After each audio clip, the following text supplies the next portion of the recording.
आज जो है हम अपना पार्ट 3 करते हैं चैप्टर 2 का, जिसका नाम है संघवाद। ठीक है, ये चैप्टर जो है ये पार्ट जो है मैं आपको थोड़ा सा जो है इस तरीके से नोट्स पे पढ़ाऊंगी, थोड़ा सा फिर जो है बुक से पढ़ाऊंगी। इस तरीके से जो है मैं ये आपको जो है 3rd पार्ट कंप्लीट करवाऊंगी।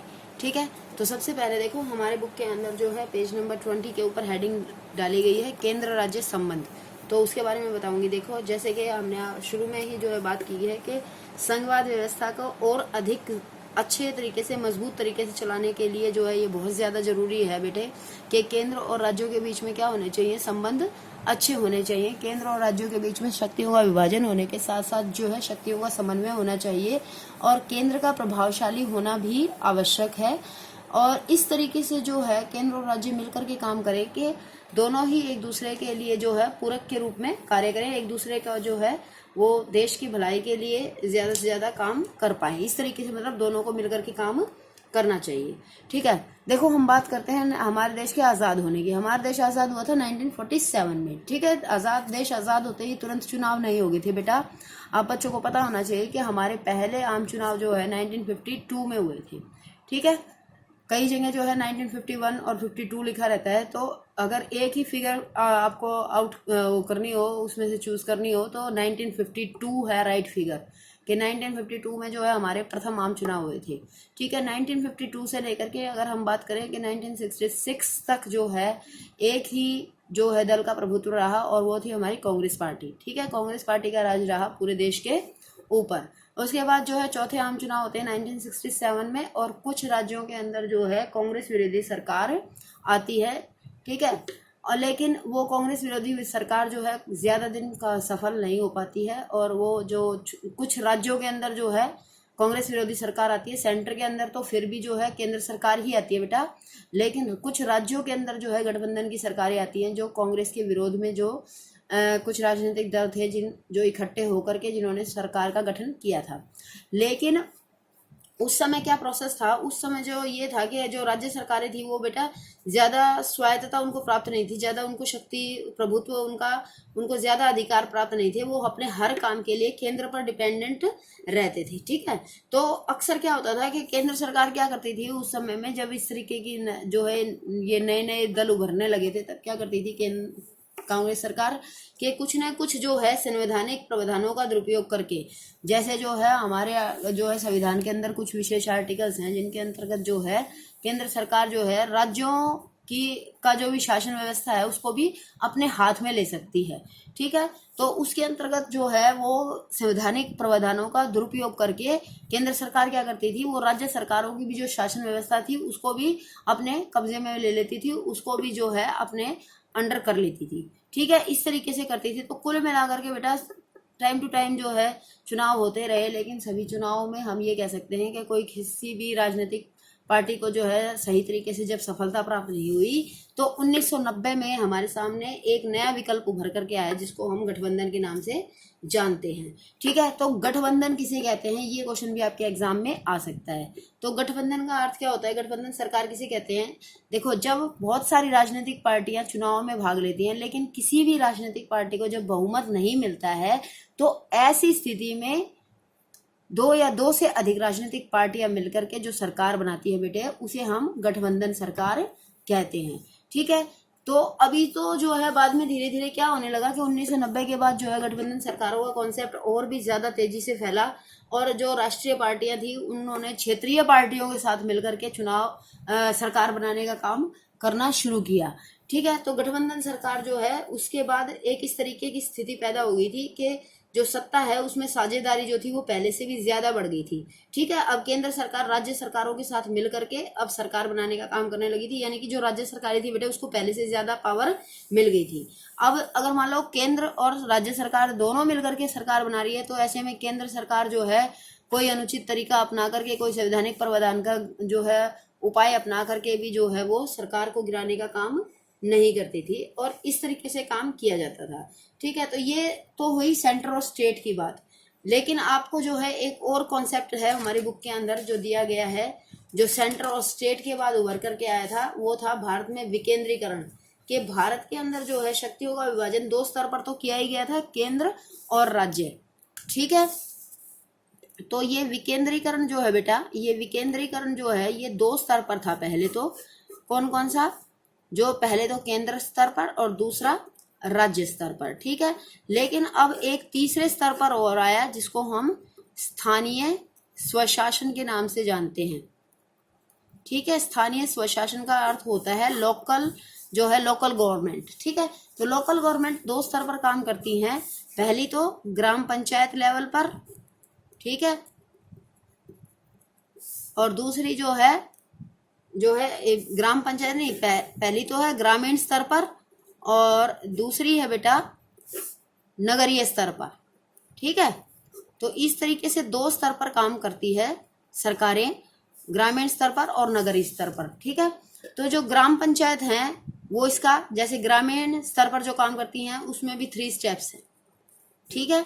सबसे पहला स्टेप है ग्राम पंचायत, जिसके अंदर जो मुखिया होता है उसको हम क्या कहते हैं, कुछ बच्चे जो गांव से बिलोंग करते हैं उनको सबको पता होगा, सरपंच, ठीक है। और जिनको नहीं पता है उन्होंने भी, मैं बता दूं कि 6th क्लास से आप ये कॉन्सेप्ट पढ़ते आ रहे हैं ग्राम पंचायत का। तो जो ग्राम पंचायत होती है उसके मुखिया को क्या कहा जाता है, सरपंच कहा जाता है। और सरपंच के अतिरिक्त इसमें कुछ सदस्य भी होते हैं बेटा, जो अलग अलग राज्यों में उनकी संख्या अलग अलग रखी गई है, ठीक है। ये हो गया ग्राम पंचायत। उसके बाद दूसरा स्तर जो है, कुछ ग्राम पंचायतों को मिला करके जो बनाया जाता है उसको हम क्या कहते हैं, उसको हम कहते हैं पंचायत समिति, ठीक है। जब बहुत सारी ग्राम पंचायतों को मिला करके जो बनाया जाता है उसको क्या कहा जाता है, उसको कहा जाता है पंचायत समिति, ठीक है। याद रखेंगे इन बातों को कि बहुत सारी ग्राम पंचायतों को मिलाकर के जो बनाया जाता है उसे पंचायत समिति कहते हैं। और पंचायत समिति का जो है, इसका जो वो होता है, अधिकारी होता है, इसको क्या कहा जाता है, ये भी कौन होता है, ग्राम पंचायत का जो पंचायत समिति का अधिकारी जो होता है वो कौन होता है, वो भी जो है सभी पंचायत सदस्य मिलकर के उसका चुनाव करते हैं, ठीक है। उसके बाद ये हो गया, उसके बाद ग्राम पंचायत और पंचायत समिति। देखो बहुत सारी ग्राम पंचायतों को मिलाकर के बनती है पंचायत समिति, और एक जिले की पंचायत समितियों को मिलाकर के जो बनती है वो होती है जिला परिषद, ठीक है। इस तरीके से जिला परिषद होती है। और जिला परिषद के अंदर बेटा ये ध्यान रखने वाली बात है कि जिला परिषद के अंदर जो है ज्यादातर सदस्य जो होते हैं वो, उनका चुनाव होता है, ठीक है। और वो चुनाव के बाद ही जो है वो आते हैं, ठीक है। देखो जिला परिषद में जो है उस जिले के जो लोकसभा और विधानसभा के लिए चुने गए सांसद और विधायक होते हैं वो भी जिला स्तर की संस्थाओं में कुछ ना कुछ अधिकारी के रूप में, जो है सदस्य के रूप में काम करते होते हैं, ठीक है। जो जिला परिषद होता है इसके मुखिया को क्या कहा जाता है, इसके मुखिया जो होता है वो बेसिकली कोई राजनीतिक व्यक्ति होता है, राजनीतिक प्रधान होता है। इस तरीके से उसका इम्पोर्टेंट एक स्थान होता है, ठीक है। इधर जो है नगरीय स्तर पर क्या होता है बेटे, पहले नंबर पर तो होती है नगर निगम, ठीक है। जो बड़े बड़े जो नगर हैं वहां पर होती है नगर निगम, और जो छोटे वाले होते हैं वहां पर होती है नगर पालिका। इस तरीके से होते हैं ये दोनों, नगर निगम और नगर पालिका, ठीक है। तो नगरों में जो कार्य होता है उनको करने के लिए नगर निगम और नगर पालिका, और ग्रामीण स्तर पर विकास कार्यों को देखने के लिए होती हैं ग्राम पंचायतें, पंचायत समिति और जिला परिषद, ठीक है। ये इस तरीके से गठन किया गया है ताकि जो है स्थानीय स्वशासन के अंतर्गत जो है ग्रामीण स्तर पर और नगरीय स्तर पर भी विकास के कार्यों को अच्छा तीव्र गति से चलाया जा सके, ठीक है। इसके बाद जो है बारी आती है कि ये जो है ये करने की ये जो है शक्ति का विकेंद्रीकरण किसे कहते हैं। पहली बात तो ये पता होना चाहिए आपको कि देखो शक्ति का केंद्रीकरण तो क्या होता है बेटा, जैसे ये है ये, ठीक है, ये अलग अलग शक्तियां हैं, ठीक है। आप ये मान लीजिए कि ये अलग अलग शक्तियां हैं, लेकिन यहाँ पर सारी इन शक्तियों को ला करके इधर इकट्ठा कर दो, ठीक है।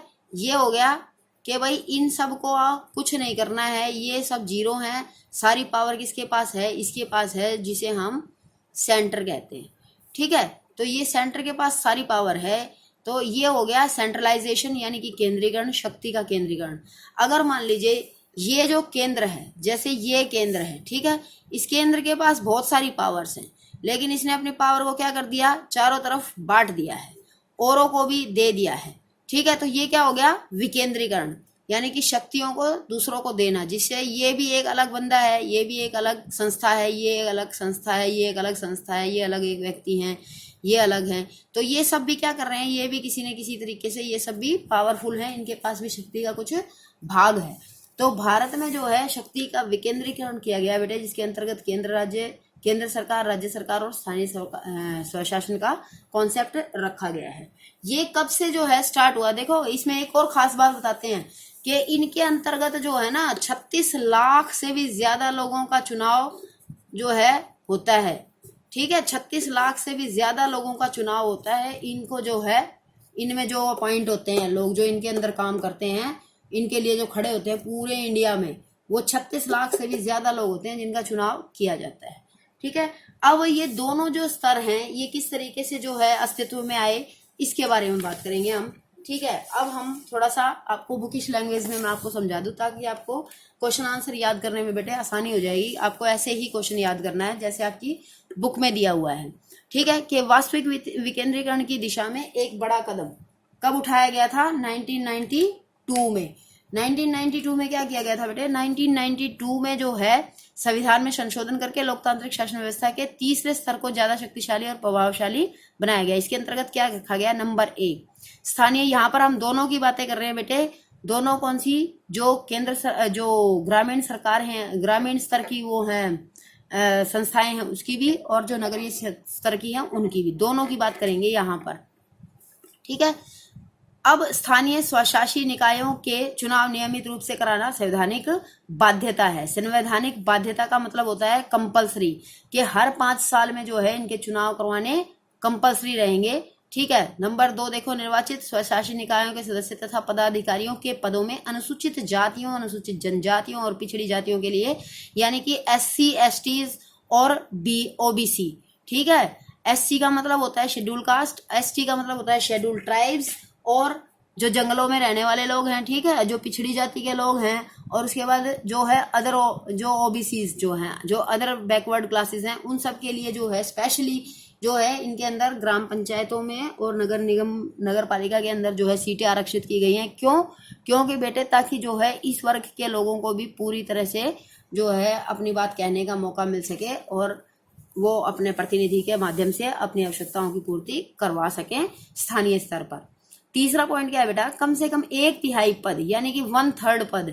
अब ये 1/3 वाला तो जो है और भी सुधर करके क्या हो गया है कि काफी राज्यों में तो 50% सीट्स जो है महिलाओं के लिए आरक्षित होने लग गई हैं, जो ग्राम पंचायतें हैं या ये स्थानीय स्वशासन वाली दूसरी जगह है। जैसे हमारा जो हरियाणा है उसमें भी 50% सीटें जो हैं ग्राम पंचायत के लिए महिलाओं के लिए आरक्षित हैं। ठीक है, और वैसे इस कानून के अंतर्गत जो है बेटा 1/3 कही गई थी, अब बहुत सारे राज्यों में उसको जो है 50% कर दिया गया है। इसके बाद नेक्स्ट देखो कि हर राज्य में पंचायत और नगर पालिका चुनाव कराने के लिए राज्य चुनाव आयोग नामक स्वतंत्र संस्था का गठन किया गया है। ये बहुत इंपॉर्टेंट पॉइंट है, ये 1 नंबर में भी आ जाता है बेटे।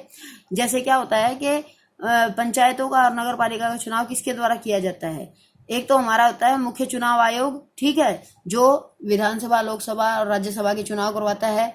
ठीक है, और एक होता है राज्य चुनाव आयोग। राज्य चुनाव आयोग बेटे सब राज्यों में अलग अलग है, और राज्य चुनाव आयोग का कार्य क्या है, वो पंचायतों के और नगर पालिका के चुनाव का काम देखता है।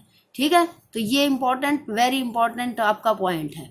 इसके बाद देखो, राज्य सरकारों को अपने राजस्व और अधिकारों का कुछ हिस्सा इन स्थानीय स्वशासी इकाइयों को देना पड़ता है। सत्ता में भागीदारी की प्रकृति, यानी कि जो प्रकृति मतलब यहाँ पर क्या है कि सत्ता में साझेदारी के, भाई जितने भी हमारे स्टेट हैं उन सभी स्टेट्स में जो है सत्ता में भागीदारी के लोग कितने पार्टिसिपेट करते हैं, कितनी जागरूकता से भाग लेते हैं, वो सब में अलग अलग है। ठीक है, जैसे मैंने अभी बताया कि हरियाणा में 50% है महिलाओं के लिए पद आरक्षित, उसी तरीके से बहुत सारे राज्य हैं जहाँ पर 1/3 सीट्स हैं। कुछ राज्यों में जो है अपने आप से बहुत ज्यादा महिलाएं पार्टिसिपेट करती हैं और भाग लेती हैं, कुछ में नहीं करती हैं। ठीक है, ये अलग अलग राज्यों में अलग अलग है। ऊपर वाली बात कही गई कि अपने राजस्व और अधिकारों का कुछ हिस्सा इन स्थानीय स्वशासी इकाइयों को देना पड़ता है। किसे, राज्य सरकारों को। जैसे अब हरियाणा सरकार है, हरियाणा सरकार ने इन ग्राम पंचायतों को, जो भी हरियाणा के अंतर्गत पंचायतें आती है, ग्राम पंचायतें आती है, नगर पालिका, नगर निगम आती हैं, उन सबको भी कुछ ना कुछ जो है पैसा, राजस्व का मतलब होता है धन, ठीक है, कुछ ना कुछ धन और अधिकार दोनों ही देने पड़ते हैं, ताकि जो है ये स्थानीय निकाय जो है वो संस्थाएं जो हैं वो भी अपना अच्छे से अच्छा परफॉर्मेंस करके और जो है पूरा विकास का कार्य कर सके। ठीक है, इस तरीके से है ये लेसन हमारा कंप्लीट होता है यहाँ पर। और मैंने आगे का आपको सब बता दिया है कि किस तरीके से क्या है। बेटे आपको ध्यान ये रखना है लेसन को पढ़ते वक्त कि आप जो है जो कॉन्सेप्ट, जो क्वेश्चन आंसर के तरीके से इसको पढ़ेंगे लेसन को, एक खाली जो है ऐसे जर्नल रीडिंग से आपकी बात नहीं बनेगी। आप क्वेश्चन आंसर वे में इसको याद करेंगे लेसन को। जैसे भारत की भाषा नीति के विषय में शॉर्ट नोट लिखिए तो वो आपको भाषा नीति के रूप में याद करनी है चीजें। ठीक है, कोशिश करेंगे कि पॉइंट्स के रूप में आप क्वेश्चन आंसर याद करें, ताकि आपको याद भी हो जाए और आपकी कोई बात भी ना छूटे और आपको पूरे के पूरे नंबर मिले, जितने के जो है एक क्वेश्चन के पॉइंट्स के अकॉर्डिंग टीचर देता है। ठीक है, इस तरीके से अगर आपको कोई भी लेसन से रिलेटेड कोई भी डाउट है, यू कैन आस्क मी, आप उससे पूछिए। जब आपको जो है यूँ लगे कि भाई अब मैं पढ़ रही हूँ, मेरे कोई डाउट आ गया है, तो आप जो है उसको याद करें बेटा ज़्यादा से ज़्यादा, क्योंकि लॉकडाउन का कोई अभी जो है कुछ भी हमारे पास कोई सूचना नहीं है कि आप कब हमसे मिलेंगे। इसलिए मैं जो है हमेशा की तरह आपको जो है बेस्ट ऑफ लक कहूँगी और ये कहूँगी बेटे पढ़ते रहो, स्वस्थ रहो, खुश रहो। Bye bye.